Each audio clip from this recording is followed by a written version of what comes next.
ನಮಸ್ತೆ. ಬೆಳಕು ನಕ್ಷತ್ರ ಲಾಗ್ಗೆ ಸ್ವಾಗತ.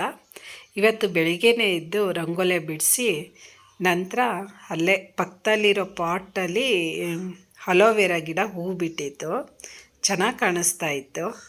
ಹಾಗಾಗಿ ನಿಮಗೂ ಒಂದು ವಿಡಿಯೋ ತೋರಿಸೋಣ ಅಂದ್ಕೊಂಡು ತೋರಿಸ್ತಾ ಇದ್ದೀನಿ. ಇದೇ ಆ ಅಲೋವೆರಾ ಗಿಡ. ಆರೆಂಜ್ ಕಲರ್ ಹೂವು ಬಿಟ್ಟಿತ್ತು, ಚೆನ್ನಾಗಿತ್ತು. ಇದು ಎಷ್ಟೋ ತುಂಬ ವರ್ಷಕ್ಕೊಂದ್ಸಲಿ ಬಿಡೋದಂತೆ. ಹಾಗಾಗಿ ಮತ್ತು ಬೆಳಗ್ಗೆನೇ ಎದ್ದು ರಂಗೋಲಿ ಎಲ್ಲ ಬಿಡಿಸಿ ಪೂಜೆ ಎಲ್ಲ ಮಾಡಿ ವಸ್ತು ಪೂಜೆ ಎಲ್ಲ ಮಾಡಿ ಹೊರಗಡೆ ಹೋಗಬೇಕಾಗಿತ್ತು. ಹಾಗಾಗಿ ಬೇಗ ಬೇಗ ಕೆಲಸ ಮುಗಿಸ್ತಾ ಇದ್ದೀನಿ. ಪೂಜೆ ಎಲ್ಲ ಮುಗಿಸಾದ್ಮೇಲೆ ತಿಂಡಿಗೆ ರೆಡಿ ಮಾಡ್ಕೋತಾ ಇದ್ದೀನಿ. ಇವತ್ತು ಮಶ್ರೂಮ್ ಬಿರಿಯಾನಿ ಮಾಡೋದಾ ಅಂತ. ಅದಕ್ಕೆ ಬೇಕಾಗಿರೋ ವಸ್ತುಗಳು ಈ ರೀತಿ ಇಟ್ಕೊಂಡಿದ್ದೀನಿ ಸಾಮಗ್ರಿಗಳನ್ನ. ಮಶ್ರೂಮ್ನ ಕಟ್ ಮಾಡಿ ತೊಳೆದು ಇಟ್ಕೊಂಡಿದ್ದೀನಿ. 2 ಈರುಳ್ಳಿ ಕಟ್ ಮಾಡಿ ಇಟ್ಕೊಂಡಿದ್ದೀನಿ. 1 ಟೊಮೊಟೊ. ಇದನ್ನು ಮಿಕ್ಸಿ ಜಾರ್ನಲ್ಲಿ ಮಿಕ್ಸ್ ಮಾಡ್ಕೋಬೇಕಾಗುತ್ತೆ. ನಂತರ ಮಸಾಲೆ ಐಟಮ್ಗಳು ಜೈಪತ್ರೆ, ಚಕ್ಕೆ, ಲವಂಗ, ಏಲಕ್ಕಿ, ಕಲ್ಲುಪ್ಪು ಮತ್ತು ಕಸ್ತೂರಿ ಮೆಥಿ, ಮತ್ತು ಆಡಿಸೋದಕ್ಕೆ 4 ಹಸಿಮೆಣ್ಸಿನ್ಕಾಯಿ, ಕೊತ್ತಂಬರಿ ಸೊಪ್ಪು, ಶುಂಠಿ ಬೆಳ್ಳುಳ್ಳಿ ಇಷ್ಟನ್ನು ಆಡಿಸೋದಕ್ಕೆ ಇಟ್ಕೊಂಡಿದ್ದೀನಿ. ನೀವು ಪುದೀನ ಬೇಕು ಅಂದ್ರೂ ಹಾಕೋಬೋದು. ಈ ಗ್ರೀನ್ ಜಾಸ್ತಿ ಬರುತ್ತೆ, ಗ್ರೀನರಿ. ಮತ್ತು ಒಂದು ಪಾತ್ರೆಗೆ 2ರಿಂದ 3 ಸ್ಪೂನು ಎಣ್ಣೆ ಹಾಕೋತಾ ಇದ್ದೀನಿ. ಆ ಎಣ್ಣೆ ಕಾದ ನಂತರ ಎಲ್ಲ ಮಸಾಲೆ ಐಟಮ್ಗಳನ್ನೂ ಹಾಕ್ಕೋಬೇಕಾಗುತ್ತೆ. ಸಣ್ಣ ಉರಿನಲ್ಲೇ ಮಸಾಲೆ ಐಟಮ್ನ ಹುರ್ಕೋಬೇಕಾಗುತ್ತೆ, ಇಲ್ಲ ಬೇಗ ಸೀದೋಗೋ ಚಾನ್ಸಸ್ ಇರುತ್ತೆ. ಹಾಗಾಗಿ ಮತ್ತು ಇದೆಲ್ಲ ಹುರ್ಕೊಂಡಿದ್ದಾದಮೇಲೆ ಕಟ್ ಮಾಡ್ಕೊಂಡಿರೋ ಈರುಳ್ಳಿನ ಹಾಕ್ಕೊಂಡು ಅದು ಗೋಲ್ಡನ್ ಕಲರ್ ಬರೋವರೆಗೂ ಹುರ್ಕೋಬೇಕಾಗುತ್ತೆ. ಆ ಈರುಳ್ಳಿ ನಂತರ ಮಶ್ರೂಮ್ನ ಹಾಕೋತಾ ಇದ್ದೀನಿ.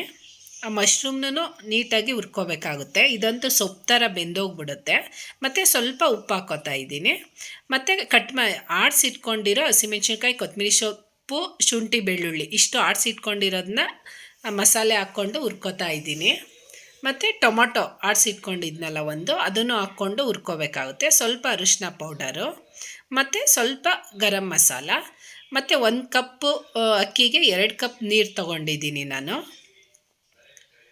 ಆ ನೀರು ಕುದಿ ಬಂದಮೇಲೆ ಅಕ್ಕಿ ಹಾಕ್ಕೋತಾ ಇದ್ದೀನಿ. ಆನಂತರ ಕ್ಲೋಸ್ ಮಾಡಿಟ್ರೆ 2ರಿಂದ 3 ಸಲ ಹಿಂಗೆ ಮಿಕ್ಸ್ ಮಾಡ್ಕೋಬೇಕಾಗುತ್ತೆ. ಈಗ ಆಲ್ಮೋಸ್ಟು ಮುಕ್ಕಾಲು ಭಾಗ ಬೆಂದಿದೆ. ಈಗ ಪಂಗದಕ್ಕೆ ಇಟ್ಬಿಟ್ಟು ಈಗ ಮಶ್ರೂಮ್ ಬಿರಿಯಾನಿ ರೆಡಿಯಾಗಿದೆ.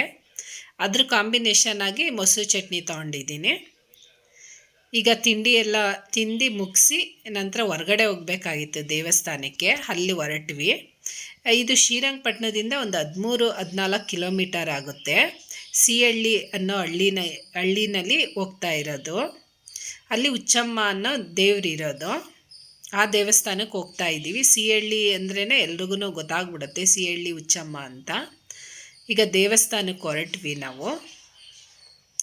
ಅಲ್ಲಿ ದೇವಿಗೆ ಮೊಡ್ಲಕ್ಕಿ ಮತ್ತು ಪೂಜೆ ಸಾಮಾನೆಲ್ಲ ರೆಡಿ ಮಾಡಿಕೊಂಡೆ. ದೇವಸ್ಥಾನದಕ್ಕೆ ಹೋಗಿ ಅಲ್ಲಿ ಒಳಗಡೆ ಕೂತಿದ್ದಾಗ ಮೊಡ್ಲಕ್ಕಿ ಮತ್ತು ಪೂಜೆ ಸಾಮಾನು ರೆಡಿ ಮಾಡಿಕೊಂಡು ಪೂಜೆ ಎಲ್ಲ ಮುಗಿಸ್ಕೊಂಡು ಬಂದ್ವಿ ನಾವು. ಮತ್ತು ಈ ದೇವಸ್ಥಾನದಲ್ಲಿ ಈ ಹಾಡು ಮತ್ತು ಅದೆಲ್ಲ ಕೊಡ್ತಾಯಿದ್ರು. ಅಂದರೆ ಹರಕೆ ಮಾಡಿಕೊಂಡು ಈ ರೀತಿ ಕೊಡ್ತಾರೆ. ದೇವಸ್ಥಾನ ಅಂತೂ ದೊಡ್ಡದಾಗಿ ಚೆನ್ನಾಗಿತ್ತು ಪ್ಲೇಸು. ಮತ್ತು ನಿಶಬ್ದವಾಗಿತ್ತು. ಹಳ್ಳಿನಲ್ಲಿರೋದ್ರಿಂದ ಯಾರೂ ಅಷ್ಟು ಜನ ಇರಲಿಲ್ಲ. ಅಷ್ಟು ಒಂದು 10-15 ಜನ ಬಿಟ್ಟರೆ ಇನ್ಯಾರೂ ಇರಲಿಲ್ಲ. ಮತ್ತು ಯಾವುದೇ ಅಂಗಡಿ ಆಗಲಿ ಯಾವುದೂ ಇರಲಿಲ್ಲ ಅಕ್ಕಪಕ್ಕ. ದೊಡ್ಡದಾಗಿತ್ತು. ಕೆಲವೊಂದು ಸಲ ಇಲ್ಲೇ ಅಡುಗೆ ಮಾಡಿಕೊಂಡು ಜನ ಊಟ ಗೀಟ ಮಾಡಿಕೊಂಡು ಹೋಗ್ತಾರಂತೆ. ಮತ್ತು ಹೊರಗಡೆ ಈ ಥರ ಕಪ್ಪು ಏನೋ ಇಟ್ಟಿದ್ರು, ಎಲ್ಲ ಹಣೆಗೆ ಹಾಕ್ಕೋತಾ ಇದ್ರು. ನಾನು ಹಾಗೆ ಹಾಕ್ಕೊಂಡು ಮುಂದೆ ಬಂದೆ. ದೇವಸ್ಥಾನಕ್ಕೆ ಹೋಗ್ಬೇಕಾದ್ರೆ ಗೋಪುರ ನೋಡಬೇಕಂತೆ ಫಸ್ಟು. ದೇವಸ್ಥಾನ ದರ್ಶನ ಆದಮೇಲೆ ಗೋಪುರ ನೋಡಿಕೊಂಡು ಬರಬೇಕು ಅಂತಾರೆ. ಮತ್ತು ಈ ದೇವಸ್ಥಾನದ್ದೇ ಬಸವ ಅನಿಸುತ್ತೆ. ಅಲ್ಲೇ ದೇವಸ್ಥಾನದ್ದು ಮುಂಭಾಗ ಕಟ್ಟಿದ್ರು. ಮತ್ತು ದೇವಸ್ಥಾನ ಪೂಜೆ ಎಲ್ಲ ಮುಗೀತು, ಹೊರಟ್ವಿ ನಾವು ಮನೆ ಕಡೆ. ಈ ಸಮಯದಲ್ಲಿ ನಾಟಿ ಹಾಕೋ ಸಮಯ ಇರೋದ್ರಿಂದ ಎಲ್ಲ ಗ್ರೀನರಿ ಆಗಿ ಚೆನ್ನಾಗಿ ಕಾಣಿಸ್ತಾ ಇತ್ತು ಪ್ಲೇಸು. ಶ್ರೀರಂಗಪಟ್ಟಣ ಅಕ್ಕಪಕ್ಕ ಅಂದ್ರೇ ಗ್ರೀನರಿ ಜಾಸ್ತಿ ಅಲ್ವಾ, ಹಸ್ರಾಗಿತ್ತು. ನೋಡ್ತಾ ಇದ್ರಂತೂ ಎಷ್ಟು ನೋಡಿದ್ರೂ ಸಾಕಾಗ್ತಾ ಇರಲಿಲ್ಲ. ಮತ್ತು ಬೆಟ್ಟ ಅದೆಲ್ಲ ಕಾಣಿಸ್ತಾ ಇತ್ತು. ಮತ್ತು ಶ್ರೀರಂಗಪಟ್ಟಣದ ಹತ್ರ ಒಂದು ಕರಿಘಟ್ಟ ಅನ್ನೋ ಬೆಟ್ಟ ಇದೆ, ಅಲ್ಲೊಂದು ಸಲ ಲಾಗ್ ಮಾಡ್ತೀನಿ ನಾನು ಯಾವಾಗಲಾದರೂ. ಎಷ್ಟು ಗ್ರೀನರಿ ಇದೆ ನೋಡಿ, ಸುತ್ತಮುತ್ತ ನೋಡಿದ್ರು ಗ್ರೀನರಿ.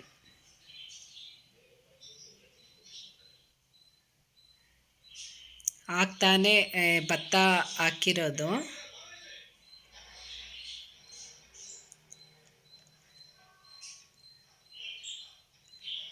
ಮತ್ತು ಕಾವೇರಿ ನದಿ ಏನು ಕಾಣಿಸುತ್ತೆ ಇಲ್ಲಿಂದ.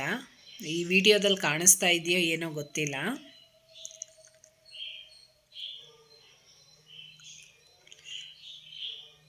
ಮತ್ತು ಈ ಇವತ್ತಿನ ಲಾಗ್ ಇಷ್ಟ ಆಯಿತಾ? ಸಬ್ಸ್ಕ್ರೈಬ್ ಮಾಡಿ, ಲೈಕ್ ಮಾಡಿ, ಕಮೆಂಟ್ ಮಾಡಿ, ಶೇರ್ ಮಾಡಿ. ಈಗ ನಿಮಿಷಾಂಬದ ಮುಂದೆ ಒಂದು ಸೇತುವೆ ಬರುತ್ತೆ, ಆ ಸೇತುವೆಯಿಂದ ನೋಡಿ 2 ತಿಂಗಳ ಹಿಂದೆ ತುಂಬಿ ಹರಿತಾ ಇತ್ತು ಕಾವೇರಿ ನೀರು. ಈಗ ಫುಲ್ ಖಾಲಿ ಅನಿಸುತ್ತೆ, ಬರೀ ಕಲ್ಲುಗಳೇ ಕಾಣಿಸ್ತಾ ಇದೆ. ಈ ಸೇತುವೆ ಟಚ್ ಆಗೋವರೆಗೂ ಹರಿತಾ ಇತ್ತು ಈ ವರ್ಷ ಕಾವೇರಿ ನೀರು. ಮತ್ತು ದೂರದಲ್ಲಿ ನಿಮಿಷಾಂಬ ದೇವಸ್ಥಾನದ ಗೋಪುರ ಕಾಣಿಸ್ತಾ ಇದೆ ನೋಡಿ.